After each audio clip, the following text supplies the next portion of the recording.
and that is in the mythical house. There is something called the Emporium. You guys probably know it as the store, the shop, all those names in different games. Well, in AFK Journey, there's a couple of them that are extremely important for your progression as a free-to-play player, or just in the early game, even if you are a spender. And we're going to go over those right now. Hopefully you guys enjoy this one. Make sure you guys take 1 second, hit that subscribe button. We're about to hit 8,000 subscribers. Thank you guys so much. Let's keep growing. Let's jump right into it.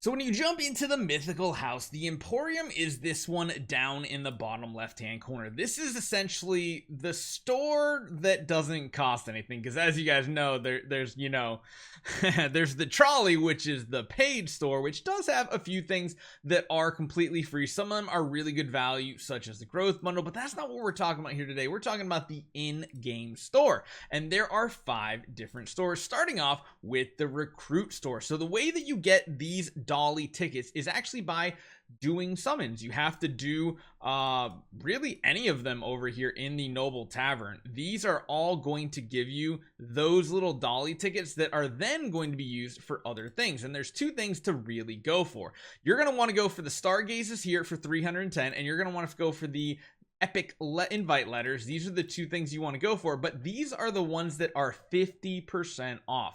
What I would highly suggest for you to do is make sure you're buying both of these out first and foremost, and then after that you can consider maybe going for the ones that are full price. However, getting at least these 2 cleared out are by far the most important things to go for. Now, free to play, you're going to get a decent amount of summons in this game, completely free to play, especially in the first couple weeks. So again, just keep your eyes peeled on that. You aren't going to be able to stargaze and use these stellar crystals immediately. I actually don't know if I can show you exactly. I forget the exact number, but this unlocks after a specific number of regular summons, and I can't remember exactly what it is, but eventually this will unlock, and then you will want to go with, Reiner, whoever the hero is you're going for. There are some really big diamond pools and stuff like that that are really good, but again, this is one of the few ways you are going to be able to get these stellar crystals for stargazing. Next up, we have the Guild Store. Now, these give daily and monthly semi-discounted regular invite letters, epic invite letters, and those stellar crystals for the stargazing.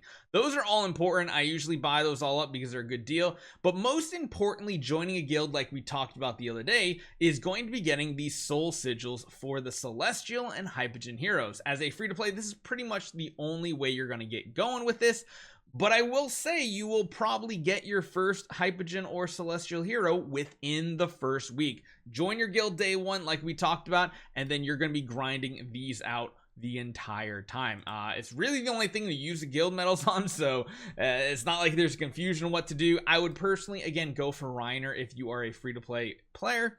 If you are spending a bit, then going for someone like Scarlita would be good. Maybe Barile, kind of stay away from Dionel. I like him, but he's just not really necessary. Moving on to the Arena Store, there's a couple really big pickups here. One of them is, of course, Rowan. If you somehow don't get him on your 3rd 10 pull when you start the game and you get a different support hero, going for this Rowan can be absolutely huge. We've talked about him a bunch in the past couple days. He is one of the best supporters in the game, feeding energy to heroes. Definitely keep that one in mind.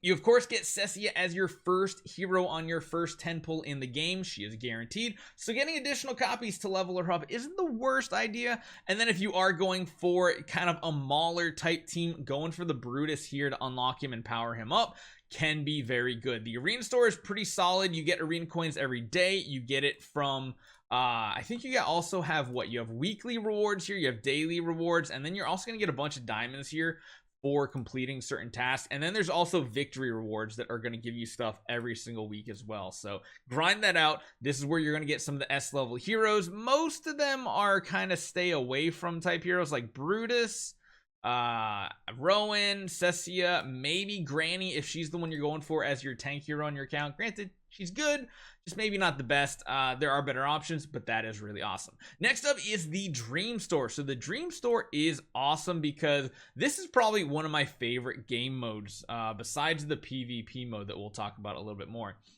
Every single day there is a different boss, and each boss has a different kind of who synergizes best against going them. going against them. Now there's rankings, there's all these fun things. Of course, there are ranking rewards too. So based on the percentage of what grouping you're in, you're gonna get more and more resources. These are to kind of unlock the exclusives on your heroes after they get to a certain ascension level. And on top of that, you're gonna be getting summons, you're gonna be getting gear, you're gonna be getting a lot of different things if you can complete it. So that's important. But again, one of the big things is you're gonna be getting these dream fragments, which are then going to be used over here to buy A-level heroes. Now there's a couple that are going to be super important. Going for Odie, you can see I've already bought out all 15 copies of Odie, and I think this refreshes every month. Prioritizing Odie is going to be very, very important. Besides that, there are a couple other heroes that are pretty good. Going for Lucius can be solid if he is going to be one of your tank slash support heroes that you're using on your team. Like I said earlier in our short video we did, Corrin can be one of the best damage dealers in the game, up there with Odie. He really actually excels in the later game compared to the earlier game, so the more you build him, the better he gets. If you're going for something like a Mauler setup, Antandra can be a really good pickup too. Really, this is where you're just picking the best of the best for who you're going for. Again, like if you're going for the most optimal setup, if you hit a Thorin and you want to go for a Graveborn setup, getting copies of Hyperion can be good. Either way, no matter what strategy you go, maxing out the Odie first is going to be most important, because even if he doesn't fit in with your faction bonuses and things like that, Odie's going to be one of the best single target damage dealers. And like we just said, this is one of the really important game modes for generating resources. Odie's good in just about every matchup. Like even in ones like this where technically you want AoE damage, Odie is still just so amazing because his boss damage is absolutely cracked. It's crazy. It's amazing. The only other one to think about is potentially Leica, because you're going to get one free copy of her right off the bat just for pre-registering for the game. So that's pretty good as well. You can get this going. You can get more copies of her. Those are the options you can kind of pick from. The last but certainly not least is the Friendship Store, and they just recently updated this. Previously, the Friendship Store was pretty much just for like emotes and stuff that you could do around to other people. Now they have something added to the game for affinity. I haven't seen quite what it's for, but probably better off going for the affinity stuff than just random friendship emotes. You can get these friendship things a couple different ways. You can see people in public and do emotes against to them, and they'll get it to you. Sometimes in team up, people will post some friendship one to do, or in guild there'll be some sort of friendship heart resource that you can pop up and get, and that's one thing you can use to use the Friendship Store. Again, the affinity stuff's new. We're gonna have to see exactly what it does. I think it unlocks stories and things like that, so keep your eyes peeled for that. But overall, that is the store update. That is, or rather, the guide for the Emporium. Let me know what you guys think. Would you change anything from what we said here? Are you guys hyped for the game? Because you guys know I am, and thank you guys so much for the support so far. We're about to hit 8,000 subscribers. Let's keep it up, keep growing our community, and play global launch next Wednesday. Hopefully you guys enjoy this one. See you guys next time.